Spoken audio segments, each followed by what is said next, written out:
sont les choses qu'on a besoin de se rappeler, nous les premiers, tout le temps. Et encore plus dans ces temps-ci. Nous sommes vraiment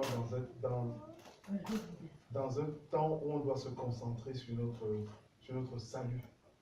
Parce que personne ici ne peut encore se dire, moi je suis sûr que je suis sauvé. Personne. Nous tous, nous sommes dans la recherche de ce salut-là. Amen. Et ce salut, il est personnel. C'est chacun pour soi. C'est-à-dire que je me plais toujours à dire, ne laissons personne nous voler notre salut. Amen. Amen. Ne laissons personne.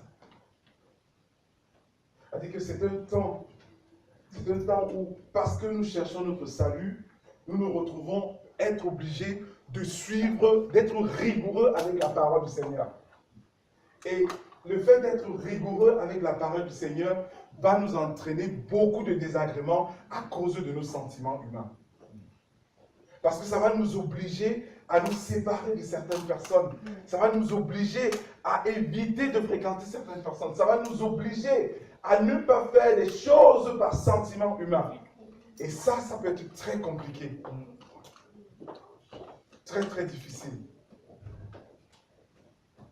C'est pour ça qu'il est vraiment important d'avoir ce discernement dont parlait le frère il y a 2 secondes, de travailler ce discernement afin que la situation qui est arrivée à Lot et Abraham ne nous arrive pas. Afin qu'on ne reste pas à tourner en rond et passer à côté de notre salut à cause de quelque chose qui voile, qui bloque ce que le Seigneur est en train de vouloir nous montrer. Amen. Donc restons vraiment encouragés et en alerte. Et en alerte.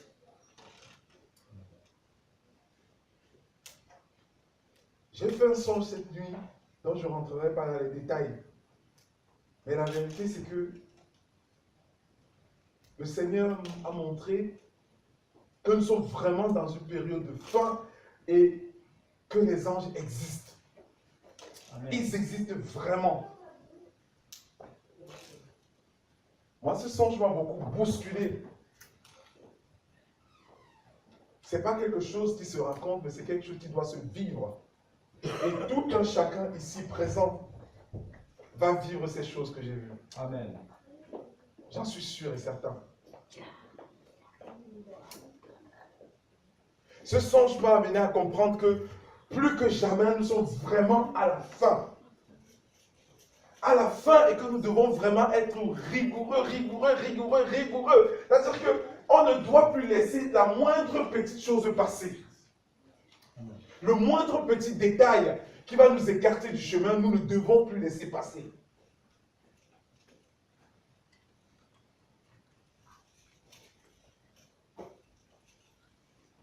Nous devons réfléchir maintenant comme les cinq vierges sages. Être prêt à tout moment. Être prêt. Parce que la fin peut frapper à tout moment.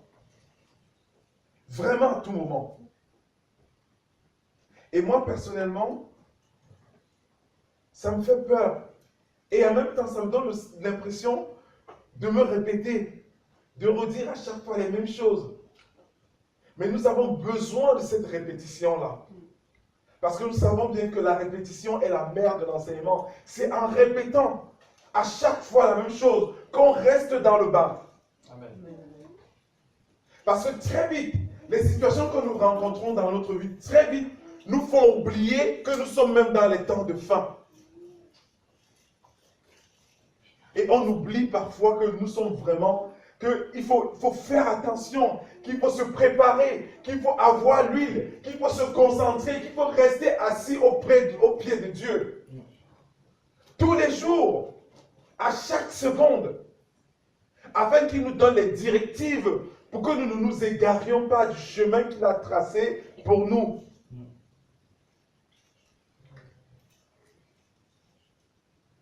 Malheureusement, nous nous écartons très vite. Moi, j'ai remarqué un phénomène ces derniers temps. C'est un phénomène bizarre. À chaque fois que je vais lire la Bible, j'ai un esprit de somnolence qui vient me saisir. Pourquoi? Parce que justement, il faut nous sortir de la présence de Dieu. Il faut que tu te dises, ben voilà, bon, j'ai sommeil, je vais dormir un peu, je vais lire plus tard. Je vais prier plus tard. Et quand tu dis, je vais prier dans 1 heure, tu t'endors 3 heures, 4 heures de temps passe, tu n'as plus le temps de prier, le temps est passé et te voilà en train de t'écarter du chemin. Je ne sais pas si ça arrive à d'autres ici, mais ce sont des choses auxquelles nous devons maintenant faire attention. Ça semble être un détail, mais c'est un détail qui a son importance.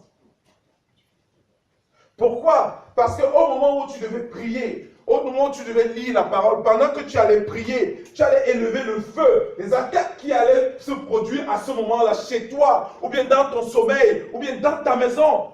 À ce moment, le feu là, il n'est pas allumé. Tu donnes l'occasion aux démons d'agir.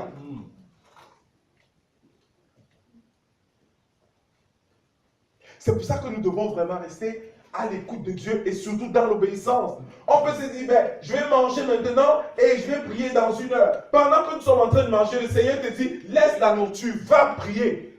Certains vont, mais c'est le moment de manger, je mange d'abord. Tu manges d'abord, mais tu ne sais pas à côté de quoi tu es en train de passer. C'est pour ça que nous devons rester très, très, très, très vigilants. Amen. Moi, c'est devenu un combat presque quotidien, ça. Avant, je ne connaissais pas ça. Et ça montre que si aujourd'hui, il y a quelque chose, un esprit qui m'empêchait de prier au moment où je dois prier, ou de lire la parole au moment où je dois lire la parole, je dois redoubler de vigilance, je dois redoubler d'efforts pour ne pas baisser les bras, pour ne pas laisser cet esprit m'endormir. Non! Amen. Amen, amen. Mais beaucoup cèdent. Je veux lire la parole, je veux prier. Oh, je suis trop fatigué, bon, je dors d'abord un peu. Et ce que le Seigneur avait à te donner à cet instant précis, eh bien, tu passes à côté. Ça revient exactement à ce que Abraham a vécu. Il a tourné en rond dans ce pays sans jamais voir ce que Dieu voulait lui montrer. Jusqu'au moment où il a compris qu'il fallait se séparer de l'autre. À partir de là, il a commencé à voir. Amen. Et c'est ce qui nous arrive à nous-mêmes tous les jours dans notre vie avec le Seigneur. Une fois qu'on désobéit au Seigneur, une fois qu'on baisse les bras et on passe à côté de quelque chose, au moment où on doit prier, au moment où le Seigneur veut nous parler. Mais à ce moment, on passe à côté du Seigneur. Eh bien, au moins, il devait nous parler. On n'est pas là pour écouter. Il n'y a personne pour entendre.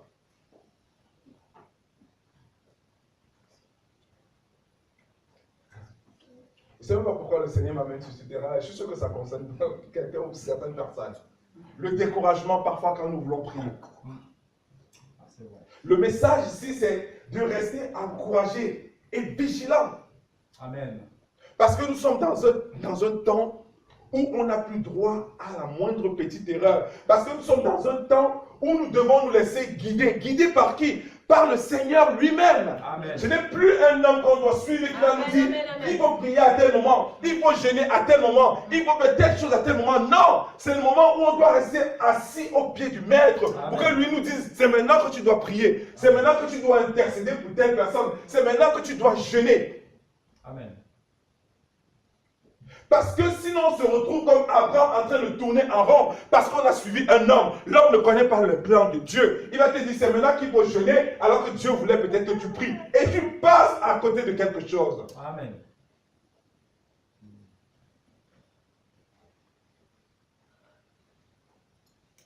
Il est temps que nous restions éveillés. C'est le temps de veille.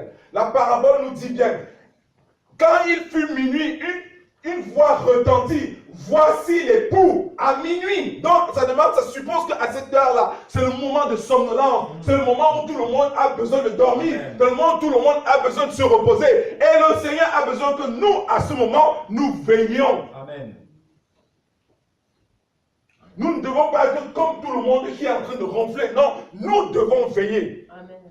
Et la parole nous dit même que même ces 10 vierges, elles avaient tellement attendu qu'elles s'étaient même endormies. Et à minuit, une voix a retenti, disant que voici l'époux. Et l'église de Dieu, les soi-disant chrétiens aujourd'hui, sont endormis. Ne soyons pas de ceux-là. Soyons de ceux qui sont en train de veiller, afin d'attendre le maître qu'il arrive, afin d'être prêts à partir dès qu'il arrive.